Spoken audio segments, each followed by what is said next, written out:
Cross-dressing in the USA and in the UK, political cross-dressing that is.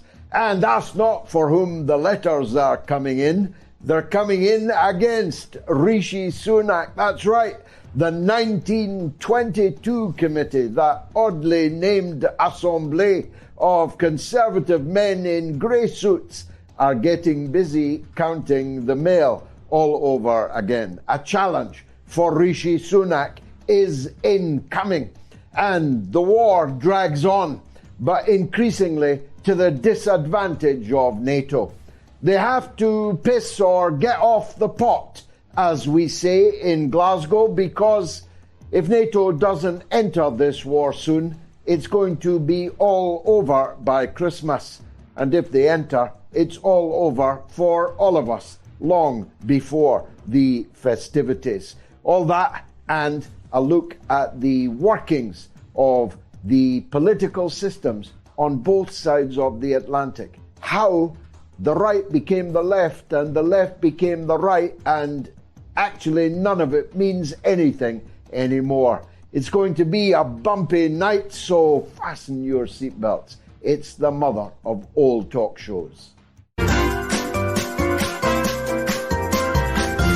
You are listening to the Mother of All Talk Shows podcast with George Galloway.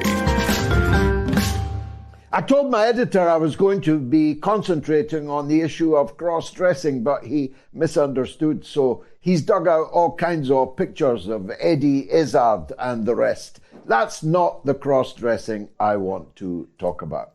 I want to talk about the truly extraordinary thing, and bear in mind that I have been in politics for more than 50 years. More than 50 years. And I have never known or even imagined in my wildest dreams that this current situation on the political spectrum would come to pass. Let's take the war. The only people opposing the war in Ukraine and the endless shoveling of tens of billions of dollars into the most corrupt regime in Europe are the people on the right of the American political spectrum, at least as far as the official political class is concerned.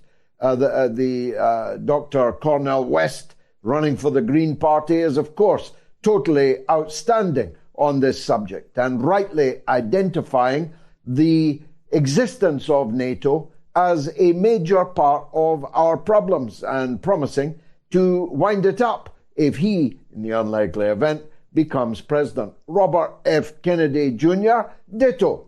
But I'm talking about in the Senate, in the House of Representatives, and of course in the inner councils of the White House, the cross-dressing is complete. Once upon a time, in my lifetime, in the Vietnam War, for example, it was the left that were demanding an end to the war, and the right that were demanding more and more and more dead American soldiers and endless amounts of money for a losing cause, reinforcing failure, throwing good money after bad. That situation has now completely reversed. The left in American politics, as defined as the mainstream Democratic Party, which is what the media refer to when they talk about the left and the progressive side of politics, is 100% behind Joe Biden and Antony Blinken and Volodymyr Zelensky and the war machine, the military-industrial complex, the big arms companies, and I presume the top military brass. Although when they retire, like Colonel Douglas Macgregor, you oftentimes get a glimpse at what the real opinions of the top military brass are. But Alexandria Ocasio-Cortez, these other women and men in the so-called squad are 100% behind the war. And worse, actually, even than that, they are 100% behind more and more and more censorship. I refer to my earlier point. In my lifetime, it was the left that demanded an end to censorship, the right that demanded ever more censorship. Why are you putting Galloway on the television, they would say? Not 20 years ago in the context of the Iraq War. Why are you giving Galloway all this airtime to pollute the airwaves with his anti-war messages, and also eloquently too, if I say so myself? The opposite has now happened. In Britain, the people fighting hardest against the overweening censorship of free debate, of raising questions, of testing theories, of doubting the experts, are people on the right. And the people on the so-called left are cheering as the European Union, for example, passes a law which is now in place. Who knows? I might get cut off mid-sentence here. The spreading of disinformation as defined by them and nobody else, with no recourse to any court in any land, will lead to the social media companies being told to remove, to block, and to censor the points of view that the European Union decides are disinformation. Now, in the beginning, this was only about the election cycle virus. In the beginning, this was only about people questioning the veracity of the claims made by Big Pharma, very profitable claims made by Big Pharma. But be sure it has now moved on to other political issues. Now it's the war. Tomorrow it will be something else. It will be immigration. It will be asylum seekers. It will be open borders. Anything will be defined by the European Union as disinformation, and the social media companies, however courageous or not courageous they might be, Elon Musk may be, Mark Zuckerberg, not at all courageous, but a gutless coward, and Nick Clegg, the former Deputy Prime Minister of Britain, in charge of censorship. He was a Liberal Democrat when he was in Parliament. They'll decide what can go out about a war. So there's every possibility, at least within the European Union, that anything I say, never mind anyone else, my good friend Afshan Ratansi and Going Underground are just in the memory hole now for the European public. They can only be watched and heard in the free world. Isn't that funny? We used to say we were the free world. Now we're the least free part of the world. And the day is coming, might come tonight, where anyone questioning the narrative of the prevailing orthodoxy on anything, but I'm most concerned about the war, will be ruthlessly censored. The social media companies will be fined millions of dollars for allowing access to their platforms to people with inconvenient views and arguments. That's bad, of course. It's bad in principle. It's the very antithesis of what being a Democrat is supposed to be. It's the very opposite of what the so-called left used to stand for. But it's much worse than that. It's not because it will put me out of a job. That's a mere bagatelle. It's because you, the public, will not be able to hear the Scott Ritters, the Colonel Douglas McGregors, the Mark Berletic. You'll not be able to hear the other point of view, and therefore, how can you possibly know that your government, on your dime, in your name, is doing the right thing, is going in the right direction, if you haven't heard the alternative point of view? It is the so-called left in the United States that is fully behind the CIA, fully behind the FBI, fully behind the military-industrial complex, the censorship industry, and fully behind the war. And such opposition as there is at the top level in US politics is coming from the right. That's what I meant by political cross-dressing. And I'll be exploring it with the wonderful Neil Oliver, the Coast Guy, on Twitter, and a commentator on GB News, a historian of note, and a masterful storyteller. Let's hear what he has to say about these things tonight. But let me move on to the Conservative Party.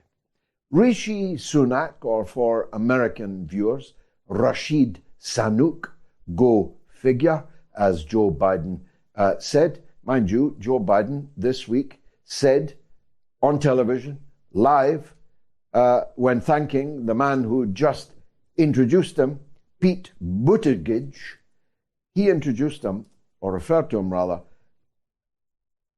look away children, as Pete Buttigieg. Pete Buttigieg is his Secretary of State for Transportation. The man was standing right next to him and didn't know where to look. But the Rashid Sunak story has suddenly come back on to the agenda. It was imagined that Sunak was going to manage the decline of the Conservative Party, mitigate the scale of its upcoming defeat in the British general election next year, before Christmas of next year. But the polls, the bottom has fallen out of the Conservative Party. And one of the reasons for that, or one of the things that could have been done differently, which certainly would have mitigated it, would be for the leader of the Conservative Party to start acting like a conservative, to start acting in ways that some of his predecessors, and I was there when they did it, would not have flinched for a second in doing. How can it be that in a Britain ruled by the Conservative Party for 13 years, that I was able to read just yesterday in Britain a notice referring to, again, children look away, people with vaginas. People with vaginas. They cannot bring themselves to say the word woman. They refuse to define what a woman is. They are enthralled by exactly the same mess of potage that is the gender-bending, gender-fixated, sexually obsessed centre ground in British politics that I call Blairism. They are in love with Tony Blair. They follow every word and anticipate every thought that emanates from Tony Blair's mind, which is social liberalism to its extreme, to the nth degree, combined with a laissez-faire attitude to economic and social problems in Britain, that is the least conservative thing I have ever seen. We still get lunatics on social media talking about how this Tory government is the most right-wing Tory government that has ever been. You people never lived through Margaret Thatcher, for God's sake. This is not a conservative government. This is a liberal government with a small L. It's a liberal government in all but name. And it's the liberalism that's killing them after all. If you really want a liberal government, why would you want a Conservative Party at the head of it?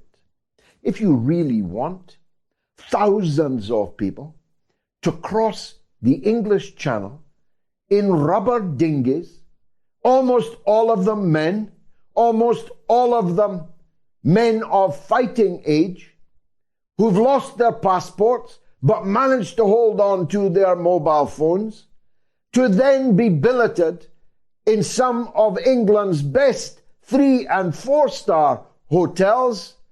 Why would you want a Conservative government to preside over it? If you really want all of these liberal nostrums to be the prevailing orthodoxy in this country, why not give another liberal, Sir Keir Starmer, a chance? These are the issues that are going to do for Rishi Sunak. Because knowing the Conservative Party as I do, once upon a time the most efficient political organization on the planet, which ruthlessly dispatched its leaders, even its most revered leaders, with a knife in the back, Winston Churchill, Margaret Thatcher, knifed in the back, both of them, then if you're going to knife Margaret Thatcher, you're not going to balk at Rishi Sunak. This man is a cipher. He is a nothing. He stands for nothing. And very shortly also, he has no bottom. He has no presence. He has no gravitas. He can't speak. He doesn't look right. There's something of the spiv about him. And it's not a very pleasant look. As I've said to you before, most conservatives in this country think we should still be ruling India, not that an Indian should be ruling us.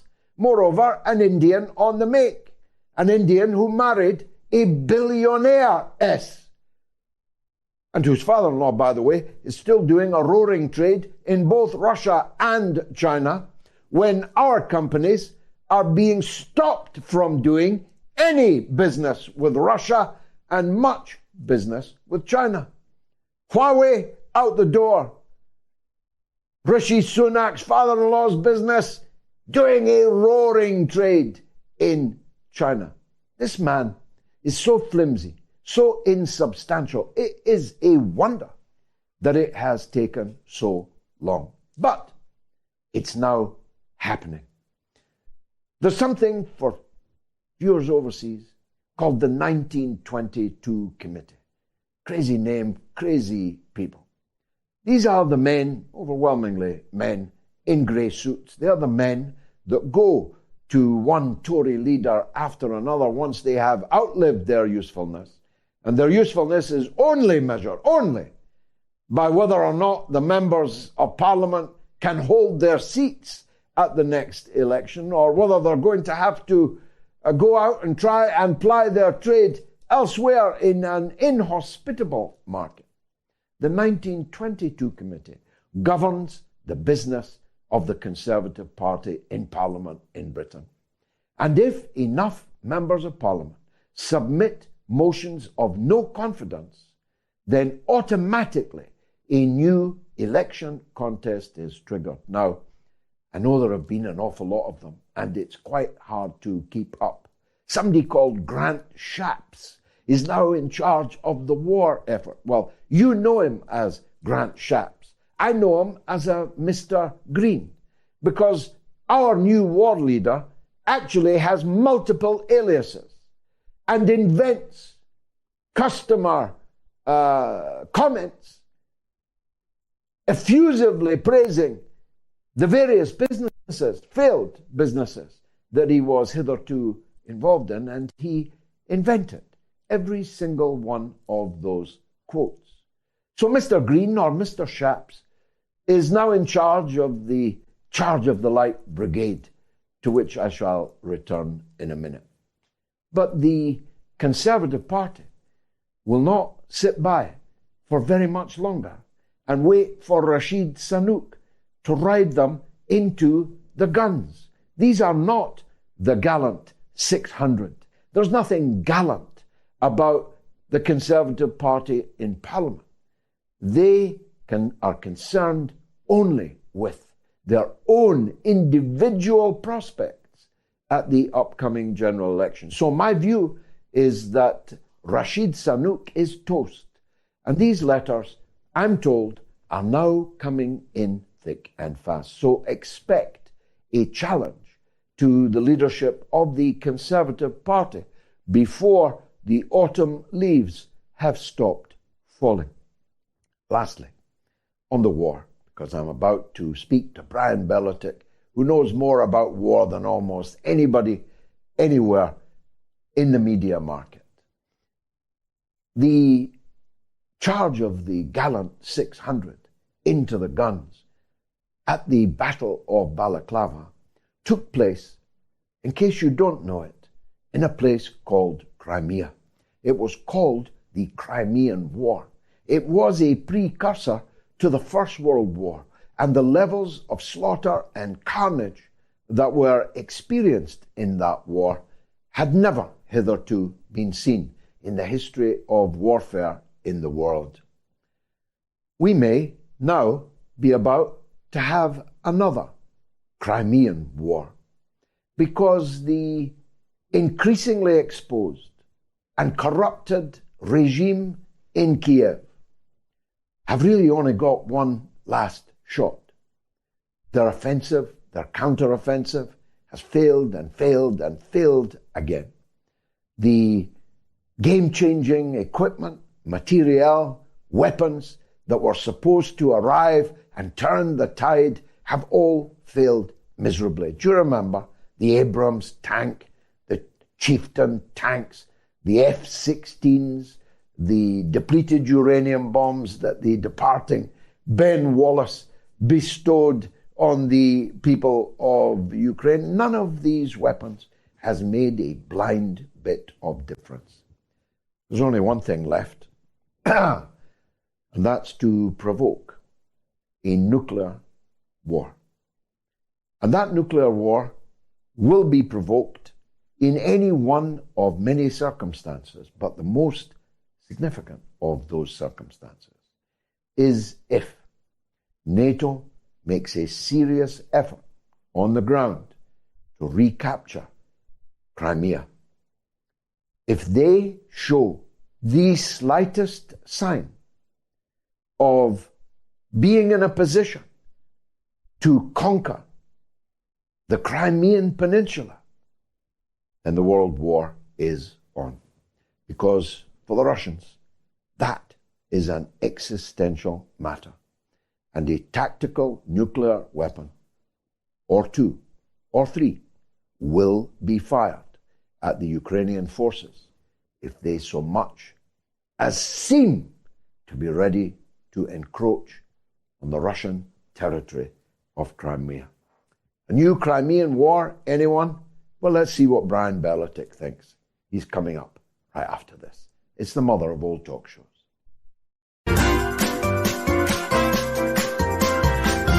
You are listening to the Mother of All Talk Shows podcast with George Galloway.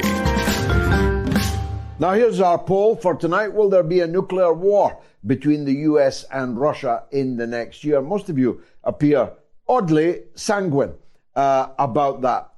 You can vote yes or no on my Telegram channel, t.me/George Galloway, on my X or on my Twitter, on the YouTube community poll or on the YouTube stream. If you're watching us on the YouTube stream, please subscribe to my channel. It won't cost you a cent. Just press subscribe. Press the bell for notifications and the thumbs up if you are enjoying the show. So far, 27% of people say there will be. 26, 29, and 26. So a mean of around 27 or 28% of you think there will be.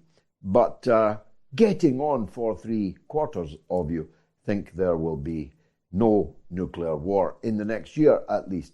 18,344 people have voted so far. Get your vote in before the end of the show. Brian Berletic is a former soldier, a man of immense strategic and political intelligence.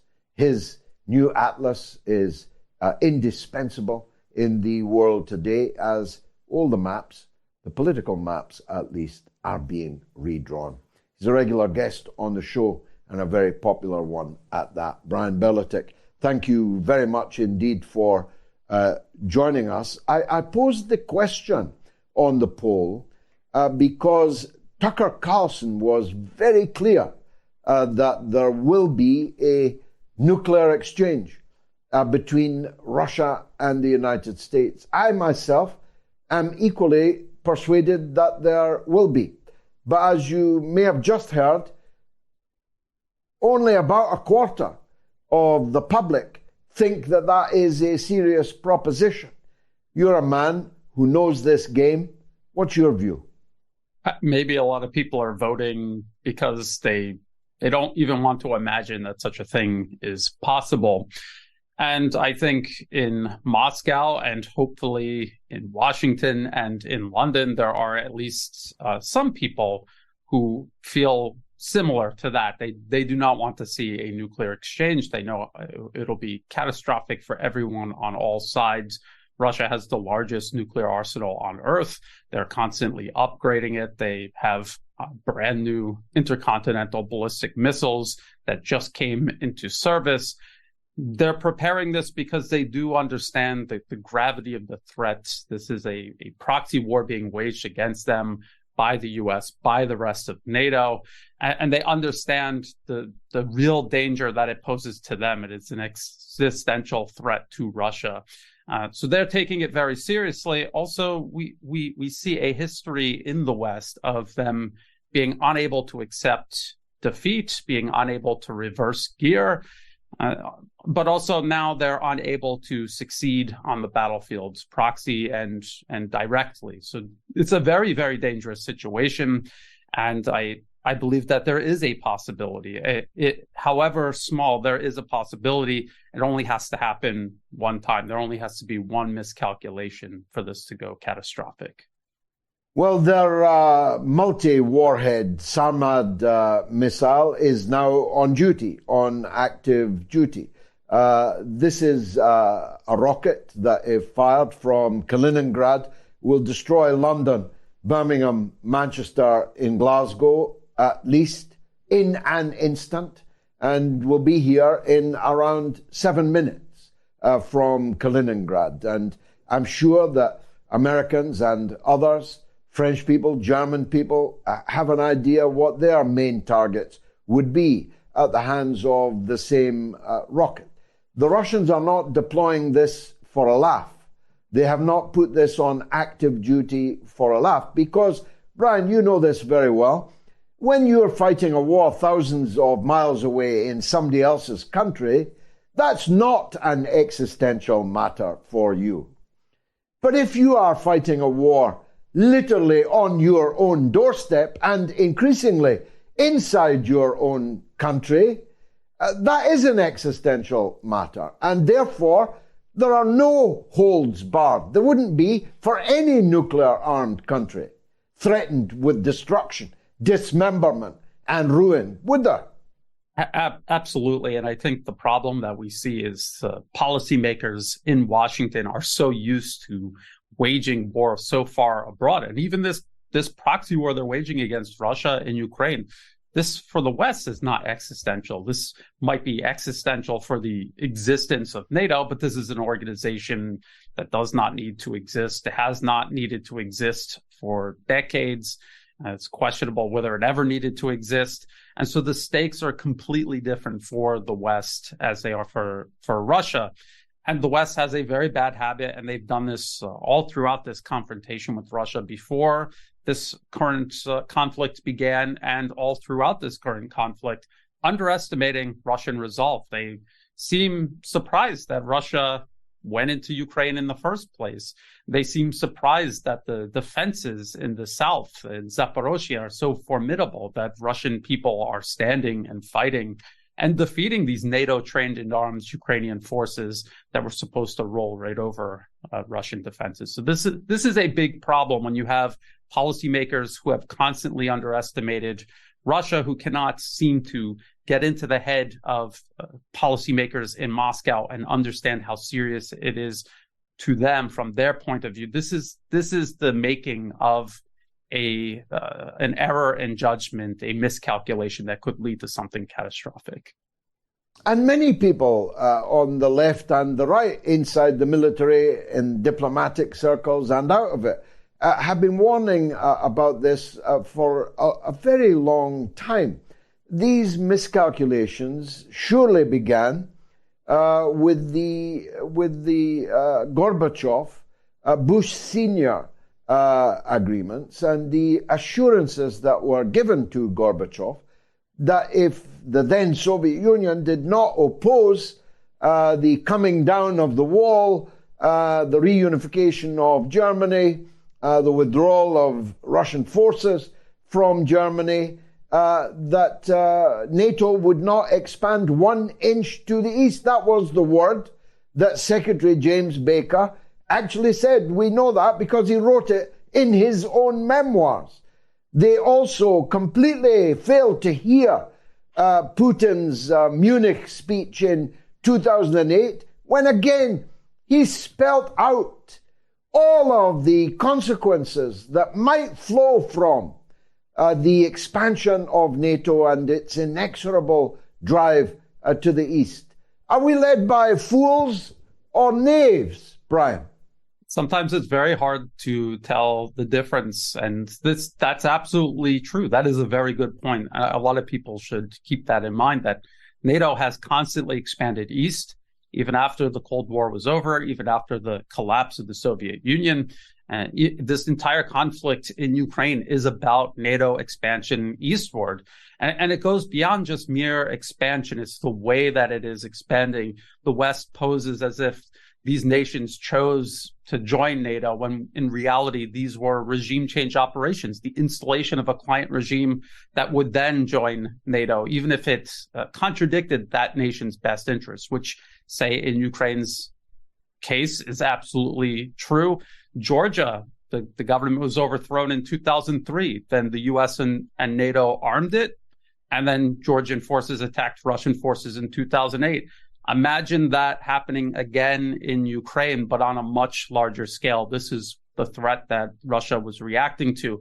The fact that people in Washington seem surprised that Russia took it so seriously, that is very scary. And we have to wonder, and I think we should be worried that they're going to make the same type of miscalculation, go through the same mental process when it comes to nuclear weapons. We even see in the media, the Western media, many themes surrounding the idea that Russia, their red lines mean nothing. We don't have to worry about them. We can cross them.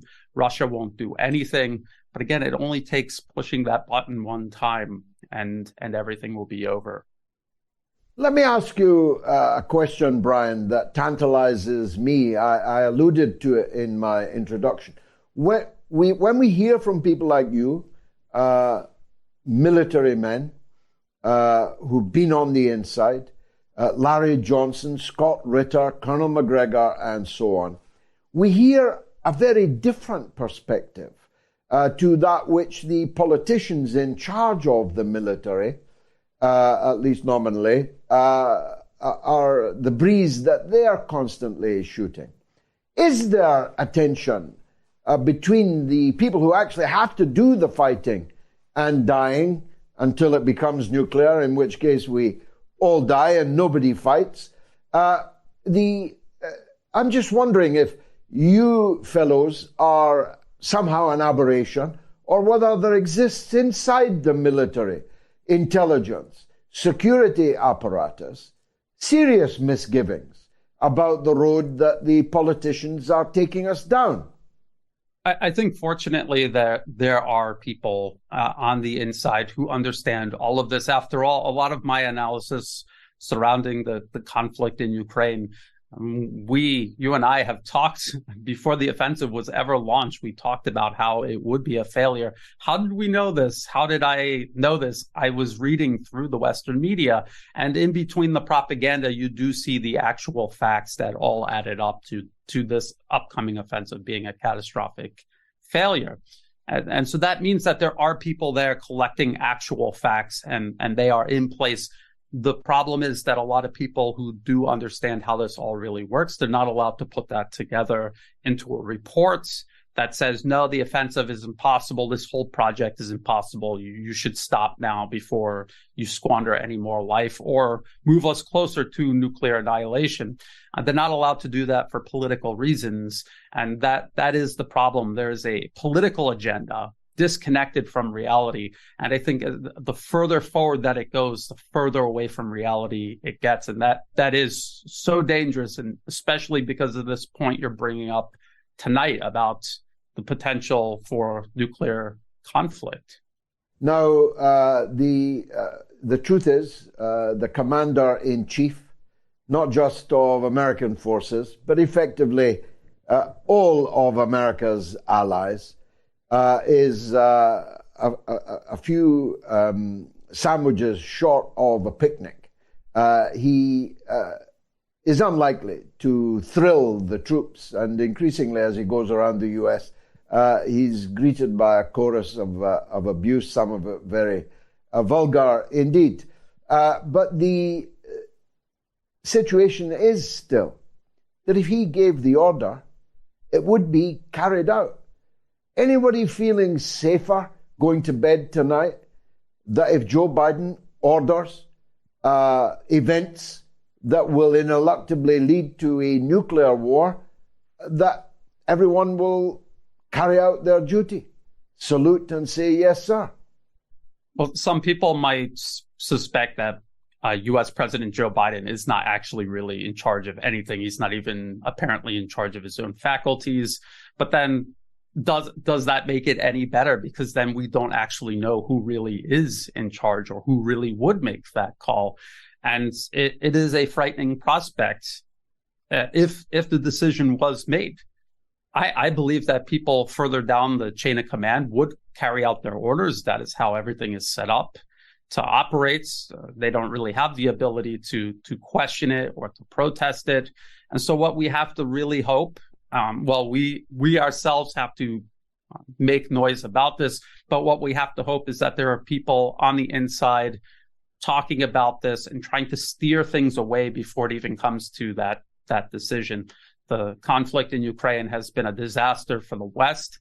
I see some signs that seem to indicate that they are contemplating perhaps an exit ramp other than nuclear annihilation. So I mean, we have to hope, because otherwise there really is nothing that we can do if they press forward, and that is their ultimate determination is nuclear annihilation. Brian, it's the middle of the night in Thailand. You have a family that you adore, and you've stayed up till this hour to further educate the mother of all talk shows and its international audience. I'm much obliged to you, sir. Thank you and good night. Brian Berletic, as always. Great guest coming up, a legend, Erebos, in New York on nuclear war. Erebos, welcome back to the show. What would you like to say? Thank you very much, Mr. Galloway. Salubrious night and a warm greetings and hospital welcome from West Harlem, New York, to you, your family, the fans, your loved ones, and of course, the beautiful Gayatri and your family. What you mentioned, I missed the monologue. I had a late start to today.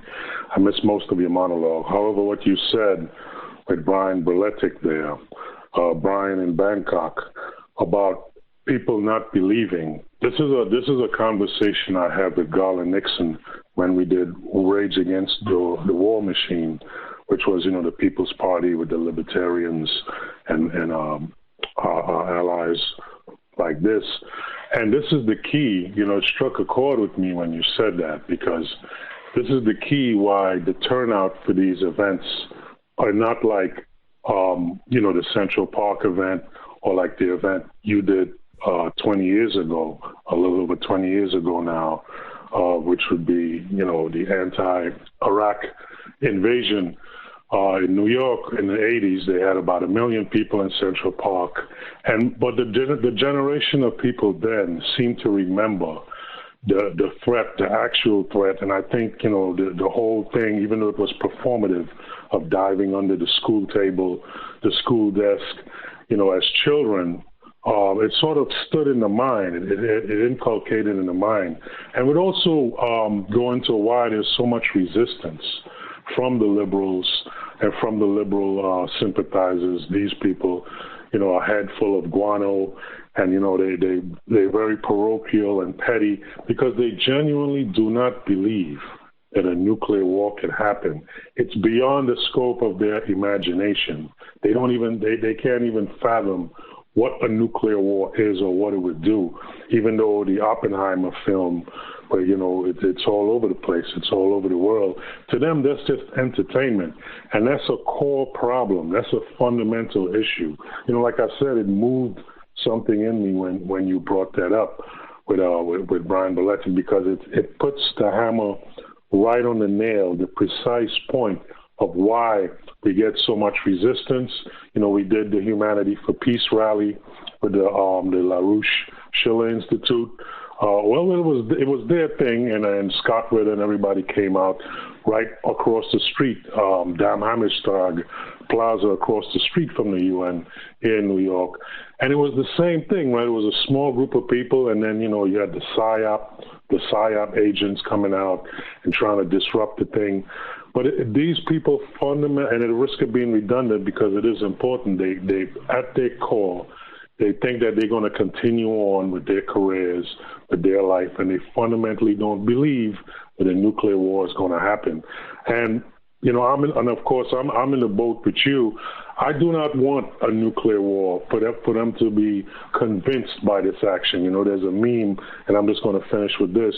There's a meme where there are two what do they call them, nondescript players. I'm not a gamer, but there's a term for like nondescript people in the game, and two of them are there, and there's a mushroom cloud behind them, and they said, and one says, well, at least I'm fully vaxxed, and the other one says, well, at least Trump is not in power, so it's not that bad. And this is the mentality of these people, So I just wanted to share that. I wanted to thank you again for having a political home for people to go to,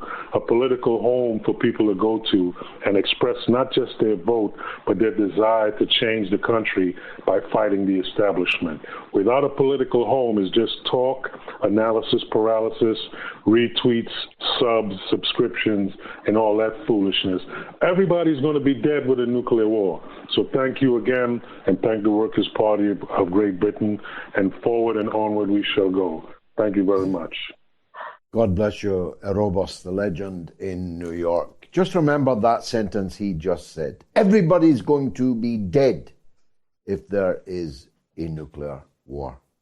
Just think about that. You are listening to the Mother of All Talk Shows podcast with George Galloway. One man with a very substantial audience of his own, some of which overlaps, but not all. And perhaps at the end of this interview, both of our audiences will have increased as a result. Neil Oliver is a historian. He is a man with a great feel for the natural world, for the beauty, particularly of this island, but he has increasingly become embroiled in politics. How can one not, when so much of what was once treasurable in this country, at least, and in others, has been taken from us, has either withered on the vine or has been torn from our grasp? We both remember a better Britain, and both of us hope that it's not too late to save the Britain that we loved. He is Neil Oliver. Neil, thanks very much for coming on the Mother of All Talk Shows. Let me start with that point. Britain is facing enormous challenges. Leave the existential ones of world war aside for the moment. There's the scourge of separatism that seeks to break up a small island into several new states. There's the collapse in the credibility of our institutions and in our government. I mean, I think if you took a microphone out onto the street and asked people how many of them respected the politicians that are in power now, or for that matter, the politicians that are likely to replace them, the number of affirmatives would be vanishingly few. And I'm not in Britain at the moment, you are, but viewed from where I am, Britain's in serious trouble. Do you think so? I do, George, and thanks for making time for me this evening. You and I have spoken together, privately, and we have found common ground. And some of it is the belief that the Britain in which we both grew up has gone. I have been a lifelong lover of the British Isles, and I suppose to some extent for me it began with a love of landscape and a love of the history and the archaeology. If I'm anything, I'm an archaeologist, and I grew up with that. I was imbued with that from my parents, and more recently I've written about the British Isles, and I have written about and of my love of the British Isles, but in many ways, in recent years, I've been writing a eulogy for a place that I think no longer exists, which is a great sadness to me. But I think in writing that eulogy and in speaking about the extent to which I think that what I have loved and do love has been eroded, I think there's still time. And I think that the vast majority of the people to whom I speak and who come up to me in the street every day, and say hello and shake hands and want to make the point that we're all on the same road. I suppose, although I'm despondent at times, I have great faith that the people are still absolutely committed to the Britain of my memory. And I think, people like yourself, people like me, and millions besides, we hold it close, we hold it dear, and we will, there's every possibility that we can resuscitate that which has been and should go on. Well, not with the current crew. Rishi Sunak is not the man to save Britain. God knows how the Conservative Party ended up with him. It's a bit like the Joe Biden situation in the US. You scratch your head and say, how can that be the best that the British political class can produce? Now, I was postulating earlier that he may not be that much longer for 10 Downing Street, though heaven knows where they're going to find someone to replace him that will make things any better. We do have a parlous political class, don't we? No one needs to hear me say this about you. You have been in the political arena for as long as I can remember. Although I know that you haven't been an active politician for the last number of years, but in my sense, you are a political man. And I've said it before, and I'll happily say it again, that to me, you are the last Labour politician standing, whether or not you have a seat. That's irrelevant. To me, you embody what I have always understood to be the Labour Party. Now, that said, you being the last Labour man standing, the rest of the political sphere has been hollowed out. My eulogy to Britain is in part because of my awareness that there's nobody left that speaks for the left, for the right, for the centre. That has all gone, and that space, in ways that I struggle to understand, far less to articulate, has been co-opted by a zombie, parasitic ideology that I'm almost loath to use the word ideology, because an ideology would suggest that it stands for something. It stands for nothing. It's there to facilitate, I don't know, the asset stripping of this great country. It's there to facilitate the asset stripping of the West. It's there to impoverish people rather than raise them up. It's there to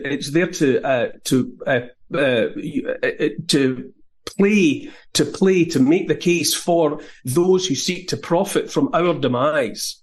You know, and Rishi Sunak, you mentioned Grant Shapps as Defence Secretary. It's an absolute nonsense. I don't think anybody in Britain believes that Rishi Sunak runs Britain. Nobody believes that, not even his colleagues. Sadiq Khan, Mayor of London, I think people looking on at him can see what it is that he's about, which is seeking division, sowing racial hatred, sowing division. The people of this country are crying out for something to believe in. Or I might put that better. The people of this country do believe in something. They believe in what they have always believed in, which is family, which is tradition, which is the culture of these islands. They want to see those protected and celebrated. But instead, what they're confronted with are people who stand for nothing. And it does beg the question, who will come forward and stand for something? And because I ask myself that question all the time, I tend to believe that the political environment, the political arena is so corrupted, so toxic, that I don't think the solutions that we need will come from the world of politics. Now, having said that, I don't know from which world the necessary solutions will come. But all that I draw on all of the time is the faith that I have based on the continual contact that I have with the people of this country day by day, week by week and month by month, which reassures me that the people of this country still believe in what they've always believed in. Family, education for their children, safety for their offspring. Those things remain constant, and I remain optimistic that is what will carry us through where we are now. There's a big conspiracy against the emergence of any possibility of another way. The prevailing orthodoxy is a very powerful dictatorship. As Dr. Johnson said long ago, if people are told that there is no alternative, and if even social media is increasingly closed down as a method by which people can learn of alternative ways forward, it's a rather bleak prospect. I don't think it's not in my nature to be a pessimist, but neither is a foolish optimism doing anyone any service. George, I don't think I would be, giving anything away by saying that 10 years ago or 20 years ago or whatever, you and I might not have, seen ourselves as sharing the same point of view. I've never considered myself to be a particularly political animal. You have. I have watched you and been aware of you for decades, and for a lot of the time, disagreed with some of what you were saying. But, and this is the important point, through it all, you have adhered to certain fundamental values about family, about faith, about tradition, about the rights of men and women, about equality, about the right to a life. The right to an honourable life. And that has distilled down to the point where I have realised and come to accept that, where I might have not realised it for the longest time, that we are simpatico in a great deal. And I think that right there is the cause for optimism. I think that so much has gone wrong in the bigger picture. We've been fed so much nonsense that nobody believes in, that those of us who continue to adhere to the fundamental values have seen through the mist of it, the fog of it, and have found one another. So that, you know, two men like you and I that might previously have felt quite separated by all sorts of ideology have realised that in this fog of war, in this nonsense that's all around us, you and I and many people, most people around us, understand that we are united by a common cause. And I'm aware of repeating myself in what I've said over the last 10 minutes or so of this conversation. But it's of fundamental importance, and it is the reason for optimism. All this nonsense that's out there about transgenderism and about climate crisis and all of the, you know, the wildfires in Greece and the wildfires in Maui and the forever war in Ukraine that we're being fed that's to distract us. So many people have seen through it or are gradually coming to see through it and realizing that what we want is what people all over the world always want, which is peace, which is the peace to get on with our lives, which is the knowledge that we can get along with one another, that we are tolerant without being told to be tolerant, that there's a great cause for optimism about that commonality that we have, and that, you know, that you and I talk off camera, we talk privately, and we have come to understand that we are simpatico and that we share a lot of the same opinions, and that is of fundamental importance and is a reason for optimism. Amen. It would be a good reason to rejoice that we had left the European Union if Britain was not going to go down the road the European Union has embarked on this very week of a dramatic ratcheting up of the tools of censorship in media, the so-called disinformation game. I'd be happy that while we don't have to go down that road because we voted to leave the European Union, except our government is even more keen on censorship than the European Union. It may very well be that this conversation we are having now will no longer be possible, at least on any kind of platform that can reach significant numbers of people, and quite soon. That's one of the, if not the, most important challenges, isn't it? Because the reason it's the First Amendment in the United States is because it's the most important one. If you don't have free speech, you don't have any freedoms at all. Everybody knows this. This is one of those fundamentals. When anyone talks about freedom of speech, it runs through everyone. It's like lightning, through a lightning conductor. We're all energized by the threat to the freedom to talk. And any thinking person understands, without having to be told, that the threat of not being able to share ideas, to debate, to argue, to find common ground, any threat to that fundamental function of the human animal, we all fear it, and we will all rebel against it.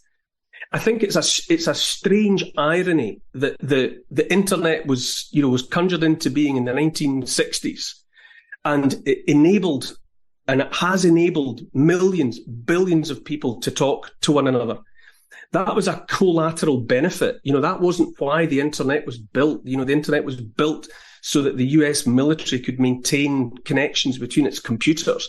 The fact that it enabled millions of people around the world to find one another and to share ideas was an unexpected collateral benefit for all of us. And it's because of that that it's now being censored and moves are being made to shut it down. Because the greatest threat to tyranny, to authoritarianism, to totalitarianism, is the ability for all sorts of people from all sorts of walks of life to come together and have conversations the like of which you and I are having now. And my optimism about the power of the human spirit is such that even if this even if censorship means that you and I can't communicate by these means by which we're communicating now, we would find another way. You know, I've been saying privately and publicly for a while now that I think the future is analog. You know, we've all become very dependent on this wonderful ability that we have to communicate via, you know, digital technology. But people will always find ways to converse and to communicate. And if the powers that be, if the totalitarians out there go so far as to shut us down and to seek to make these kinds of conversations impossible, then the likes of you and me and millions of others like us will find another way. You know, we will not be silenced. These conversations that have been, you know, conjured into being and inspired, they're going on all around the place all of the time, and they will keep going because we, as a species, as the human race, we understand that it's by remaining in contact with one another that we will prevail and that we will find the solutions to the problems that we have. Amen. Well, while people still can, they should follow The Coast Guy on Twitter and watch Neil Oliver's show on GB News. It's been a pleasure to speak to you on screen rather than our behind-the-screen discussions over months and years. Thank you, Neil Oliver, very much. Bless you, George Galloway. Will there be a nuclear war between the US and Russia in the next year? Magnus is on the line in the West Midlands. Let's hear from him. Go ahead, Magnus. Hello, George. Great to talk to you. I'm basically going to say, like a variation of the point that Archeologist made. I'm of an age when I'm old enough to remember when the Soviet Union was dissolved. And my impression very much so that there was a massive loss of heart in the left across the world because that symbol of an alternative had been removed. Now, with the rise of Africa right now, or the anti-colonial sentiments on the march, very much so. Like, the population of Africa knew that they were getting shafted all the way through, but there was just nothing anyone could do about it. Obviously, they were tied up under the IMF, but you've got the bullying of America, of all of those countries, and there was nothing that they could do about it. So, with Russia standing up and standing so proud against the American hegemony, what this has done is it's just lit a fire to all of those, like in the playground. When you're getting bullied in the playground, there's nothing you can do about it. But if a new kid comes along and that bully now has got something to worry about, you can go, you know what, I've had enough of giving you my dinner money. I'm going to go and stand in that side of the park, at the park now, and I'm going to get, because I've got someone who's going to stand and fight with me. And I was just interested in your thoughts on that, George. Well, that's a very beautiful call, Magnus. The call of the night, I think. The biggest change has been the emergence of China as the world's #1 manufacturer and soon the world's #1 economy. The second biggest change is that Putin has picked Russia up off the floor where it was lying drunk, having its pocket picked under the drunkard Yeltsin, and has put Russia back on its feet, dusted it down, and made it strong and much healthier in every way. And that's, of course, why they hate Putin. If he was a drunken fool like Yeltsin, or just a fool like Gorbachev, they would have been fine doing business with him. But he's neither a drunkard nor a fool. And he has picked Russia up and restored its prestige to levels not seen since 1945. And that's very important. Suddenly you've got not one new guy arriving in the school who's going to challenge the bully, but two new guys that are ready to say to the bully, your days of bullying everyone are over. And you'll have to face not one of us using one against the other. You're going to have to face both of us at the very same time, because our relationship now, Russia and China, is beyond friendship. It's beyond allies. As both leaders have frequently said, they are one fist. And anyone who comes to weaken, dismember, destroy them will have to face both of them together. And they say that knowing that no one can face both of them together. The European Union would collapse overnight if China alone were to stop sending us the wherewithal that all of our economies completely depend on. You know that the European Union bought more Russian oil this year than last? You know that the European Union bought 230% more Russian fertilizer than they did last year?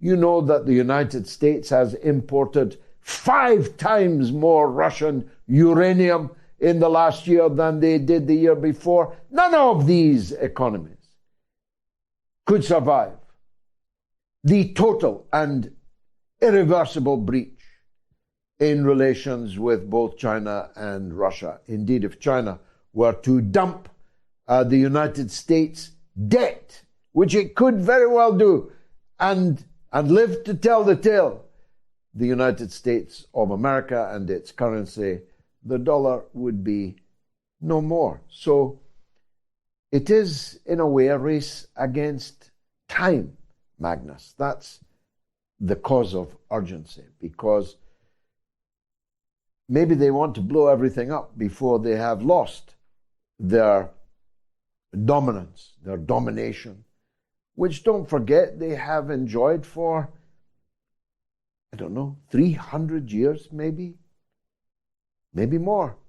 300 to 400 years of domination of the European, and then the European and North American, and now the North American with the European as satraps empire. That's a very long time to be the top dog. That's a very long time to be the school bully. And now you have to confront these two new kids in the playground who won't let you steal everybody's dinner money anymore. And in fact, may very well extract from your pocket some recompense for all the crimes that you have committed before. Thanks for giving me the chance, Magnus, to get that off my chest. But I need to clear the decks because there's another legend on the line. It's Norma in Bristol. Norma, welcome. Hello, George. It's back to the UK now. I missed the beginning of your show. I'm sorry about that. But I wanted to actually point out something that's a bit of a worry, because I'm phoning because it might affect other elderly people. And my husband, he's still in hospital, he's still unwell. But when he comes home, and he's got very lack of mobility, and he needs an awful lot of care, it might get very complicated. Now, if there were good care or nursing homes, and you didn't have to worry about affording them, life would be so much less of a worry. I couldn't afford to pay the money that needs for my husband. I don't want him to go, but into a care or nursing home and stay in this house. And I think it's sad, really, that it's come to this. Do you know what I mean? I do know what you mean. It's very sad indeed. Long ago, this so-called social care should have been a part of the National Health Service, which we were told and we paid for as being a service that would be available from the cradle to the grave. Well, by the grace of God, neither you nor your husband are in the grave. But you will certainly not be cared for in the twilight of your years unless you are prepared to financially ruin yourself. Now, the whole case for a national health and care service is not something I have the time left in the show to develop, though my party, the Workers' Party of Britain, is very strong on this. And as part of it, we demand the public ownership of the pharmaceutical industry, because how can you have a national health service that is held hostage by big pharma that can charge the National Health Service, a captive market, any amount of money that they like for the products which will be necessary as part of that National Health and Care Service. I hope it doesn't come to that, Norma. I hope that that your husband comes home and that the public sector and your own children can somehow find a way to keep both of you together at home. Last word to you, Norma. Well, it's just that I'm getting very frail, George. I'm only 6.5 stone. And the thing is, I can't care for him because I can, but I can't do all the things. And if he can't walk, it's just diabolical. And he's got so much other things wrong with him, you'd be surprised. That I'm thinking, well, maybe he'll have to go somewhere nice. But I can't afford it because I can't stay in this house and afford £1,000 a week or something for a good nursing home. No. You know? £1,000 a week. Norma in Bristol, you will have, I know, the heartfelt best wishes of every viewer of the mother of all talk shows. That's the end of the show. Indeed, it's almost 3 minutes beyond the end of the show. 21,328 people voted in the poll in the end. It's the end of this show, but not of the mother of all talk shows. As long as God gives me breath and as long as the internet police do not interrupt normal service, I'll be back again on Wednesday evening at the slightly later time of 9 p.m. UK time. So do spread the word so that the audience grows to such a size that it becomes a major and important factor in the making up of people's minds on the great issues of the day, here and there and everywhere. Good night.